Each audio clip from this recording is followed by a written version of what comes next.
Hey everybody, Smoking Hair Film Society back again with you. Okay, so originally this segment was going to be called Off the Shelf, in which we go to a nearest bookstore or DVD store and We follow a list of rules that we have, Yeah. and we pick out a movie that we've never seen before. and then we review it. But we didn't make it there.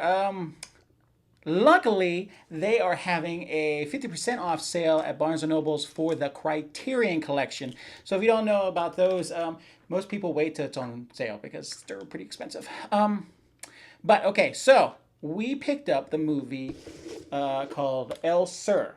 Not ulcer. Not Ulcer, El El Sur. Sur, which is basically the South, by director Victor Erice. And if you don't know him, previously he did a movie called The Spirit of the Beehive, in which I find out was one of Guillermo del Toro's top 10. And I'm a big Guillermo del Toro fan, so I wanted to check it out. And it was actually pretty decent, so why not check out the next one? His follow-up. His follow-up was like 10 years after The Beehive.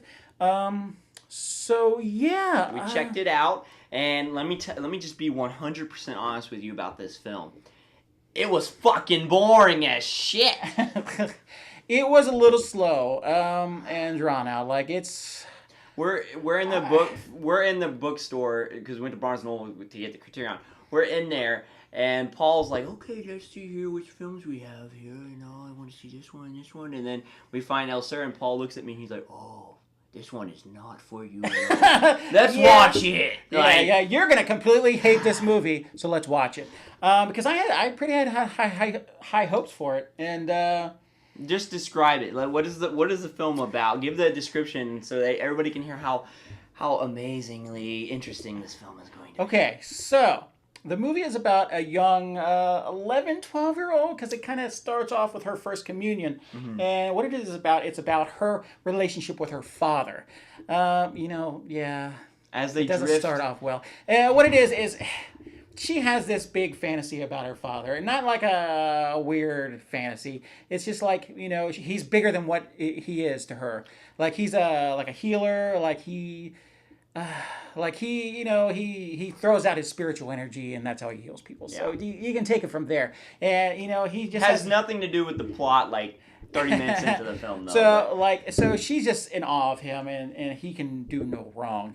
And being a typical, girl growing up, she starts to find things about her father because her father has a past. This kind of takes place roughly 20 years after after the Spanish Civil War. Yeah. So there's still a lot of strife between family members on the different sides, and that's how he came to the North. Even though it's called the South, it actually takes place in the North because he had to leave home because he ended up being, the black sheep of the family, and him and his dad didn't get along, so they came north, had this family, and never talked about the South again. And so what happens is that past comes and rears its ugly head.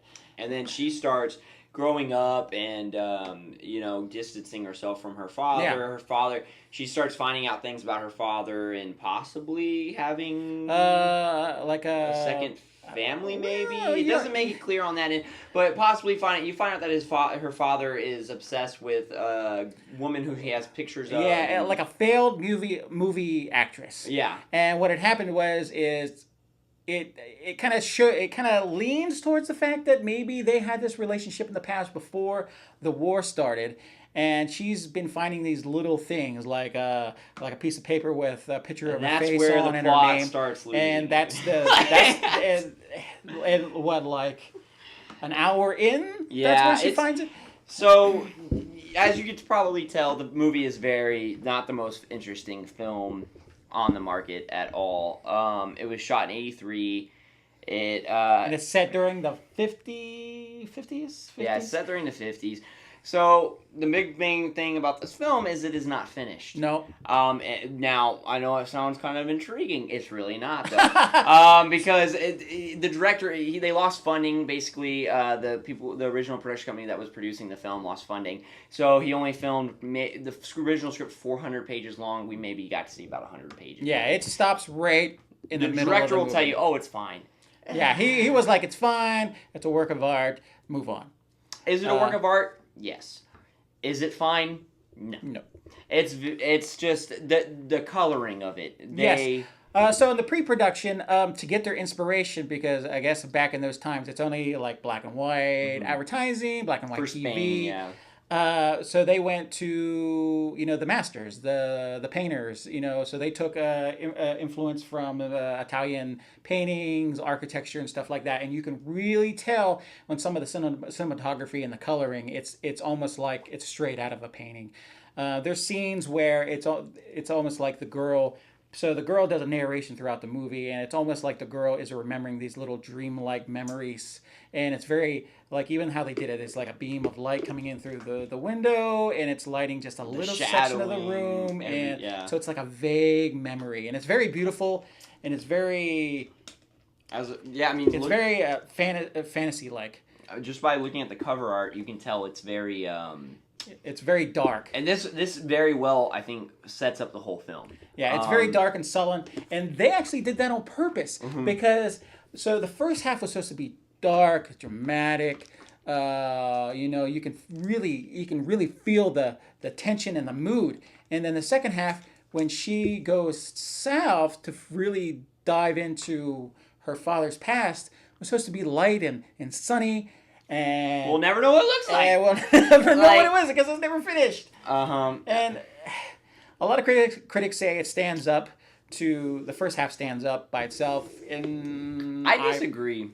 No, especially like in today's society, amongst kind of like my whole film generation. There's just you can get a movie like this from 10 other movies that are way more entertaining. Yeah. And more likely, it influenced a lot of filmmakers. Definitely. I could take some influence from it, to be honest. Like, it's very influential. I just wouldn't necessarily recommend it to, like, my friends. Yeah, and what did you compared it to Malik. Yeah, there's long drawn out, and you're seeing the character going through emotions, and you see the countryside, and it's very an ode to the countryside and every shot outside, every shot in the movie is just it's a picture. It's like I think if anything, that's what a lot of film, especially in today's filmmaking, it's you could take from that. Amongst comedies, even like you don't see that kind of thing anymore, and that's what makes this film. That's the most interesting aspect about this film. If you want to try to maybe learn something from it, look at the shots. But that's it. Storytelling it's very atonal. It's very straight. There's just a little comedy with like a stock character Ant that's basically there to incite the main idea of the movie. Have you heard about your father? He has some secrets in the closet. But that's about it. It's serious. It's like there's parts where I'm like nodding a little bit because it's slow. Like cinephiles, cinefans, take if you have a couple hours to spare and check it out. Yeah, check it out. The thing is with this film too, like it's an hour and a half long. It's not long, but the thing is, I think that you need to kind of research it ahead of time. You need to have a good understanding of the Spanish Civil War. You need to also understanding what the director was trying to do in its time period. It was shot in 1983, but it looks like it's shot 50s style because that's when it takes place. It's a lot of hard work went into this film, and you can definitely see that. Yeah. But in today's standards, it's not going to hold up compared to other things. There's like a fly flying around me, so I need to show. But recommendation to other people, I can't give it. Like I give you 100 other films. Yeah, see its first work, Spirit of the Beehive. See Del Toro's The Devil's Backbone. Kronos. See Kronos. Maybe just not this one. Yeah, it's a passer. It's definitely pass.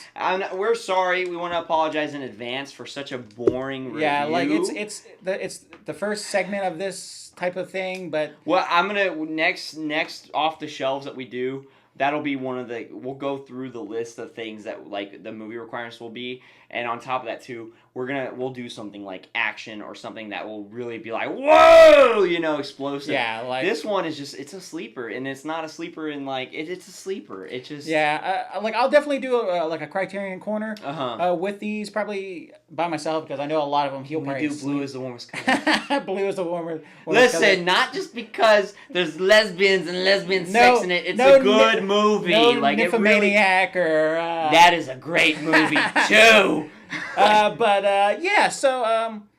This isn't one for everybody. So so I guess we'll see you next time. But please hit the like button and hit subscribe because we're really trying to get this off the ground. We'll have probably videos every Tuesday, Monday/Tuesday is what I say. And yeah, feel free to like, subscribe. It's just gonna grow from here. We're doing it every week for you guys. So I hope to see you again, and I hope you liked it. So see you next time.